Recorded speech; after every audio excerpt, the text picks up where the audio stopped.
안녕하십니까. 마케팅을 알려드리는 고바키와 김유신 강사님입니다. 안녕하세요.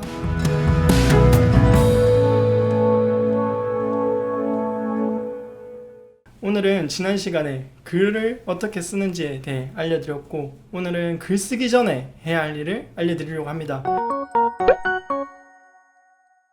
강사님, 글을 쓸 때 왜 글을 쓰는지 생각을 하면서 써야 글이 잘 써질 것 같은데. 그렇죠. 글을 쓸 때 내가 글 쓰는 목적이 그렇죠. 무엇인가를 항상 알아야 돼요. 내가 정보성 글을 쓸 것인가, 아니면 후기성 글을 쓸 것인가, 아니면 뭐 일기나 이런 식으로 그냥 자유로운 글쓰기로 갈 것인가에 따라서 내가 어떻게 접근해야 되는지 굉장히 달라지거든요. 그래서 목적을 항상 생각을 먼저 하셔야 돼요. 이게 잠재 고객들이 보는 글이라는 게 이런 것들이 명확해야겠네요. 그쵸. 왜냐하면 여성이 보는 글하고 남성이 보는 글이 완벽하게 달라요. 네. 그래서 내가 여성들이 타겟이라고 했을 때는 접근 방식이 달라야 되거든요. 뭐 웹소설 같은 경우도 완전히 다르잖아요. 남자들이 좋아하는 장르, 여자들이 좋아하는 장르. 똑같은 글도 주부가 보는 글, 아니면 아직 결혼 안 한 싱글이 보는 글 완벽하게 다르듯이 그런 타겟층을 내가 정확하게 알고 들어가셔야 돼요. 저도 글쓰기를 외주 작가들에게 시켜보면 잠재 고객에 쓰는 게 아니라 저나 대표님을 그쵸. 보라고 글을 쓰는 경우도 있는 것 같더라고요. 가끔 너무 글을 어렵게 써가지고 네네. 독자들이 이해를 못하면 오히려 읽지 않게 되는 네. 것 같아요. 지난 영상에서 구조를 잘 짜야 된다고 말씀을 해주셨는데 네. 혹시 글 쓰기 전에 미리 구조를 잘 짜는 준비하는 방법이 있을까요? 네, 글을 쓰기 전에 구조는 꼭 짜셔야 돼요. 보통 글을 써야지라고 하면 이제 타자부터 치시기 시작을 그쵸. 하거든요. 그러다 멈추면 생각을 하고 또 연결을 맞아요. 해 나가는데, 제가 얘기했듯이 1막, 2막, 3막 이런 식으로 내가 얼마큼 쓸 것인가 분량도 정해야 되고, 분량, 네. 그리고 내가 이 문단에 무슨 내용을 전달할 것인지, 정보성인지 아니면 예시인지 그거를 미리 구분해서 미리 적어주셔야 돼요. 일종의 소스를 좀 마련한다라고 생각하시면 될 것 같아요. 예를 들어서 내가 병원에 가야 되는 이유, 그리고 병원에서 알아봐야 될 정보, 네네. 그리고 그래서 선택해야 되는 상황이라고 하면 세 개 안에 내가 추가적으로 어떻게 자세히 써야겠구나라는 걸 먼저 생각을 해보시고, 그거에 관련된 예시가 있다면 예시도 적어보는 거예요.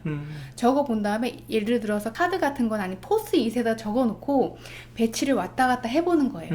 그러면 예시가 처음에 들어갈 때가 좋을 때도 있고 그 예시가 마지막에 들어갔을 때도 좋을 때가 있거든요. 이런 식으로 글 쓰기 전에 구조를 한번 이리저리 많은 버전으로 만들어 주시면 굉장히 좋아요.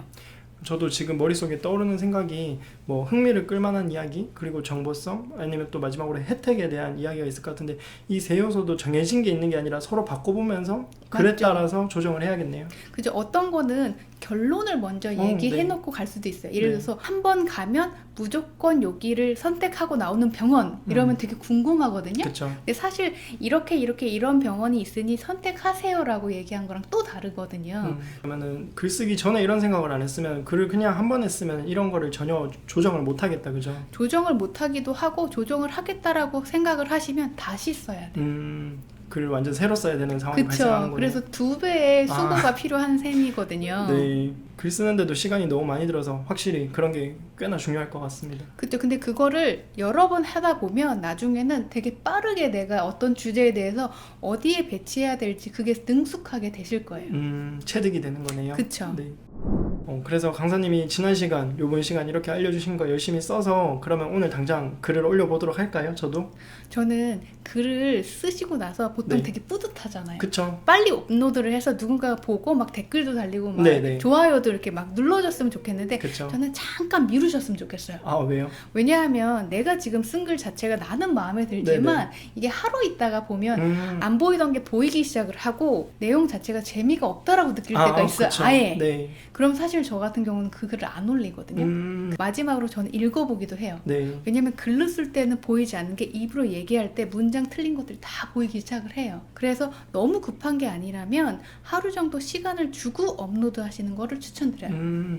저도 유튜브 영상을 찍어놓고 제가 자신이 없으면 영상을 다시 안 보게 되더라고요. 네, 맞아요. 아니면은 또 미리 원고를 준비했다고 하더라도 누구한테 한번 봐줘 하기가 부끄러운데 그러면 하루 지나고 그러면 제가 봐도 어느 정도 좀 객관적으로 볼 수가 있겠네요. 그쵸. 그러면 오늘 이렇게 글 쓰기 전에 준비해야 될 것들에 대해서 알려주셨는데 다음 시간에는 제가 지금까지 누누이 중요하다고 했던 스토리텔링에 대해서도 강사님께서 해주실 말씀이 있다고 하셔서 또 다음 시간에 계속 시청해 주시면 좋을 것 같습니다. 여기까지 마케팅 알려드리는 고박희와 김신 강사님이었습니다. 감사합니다.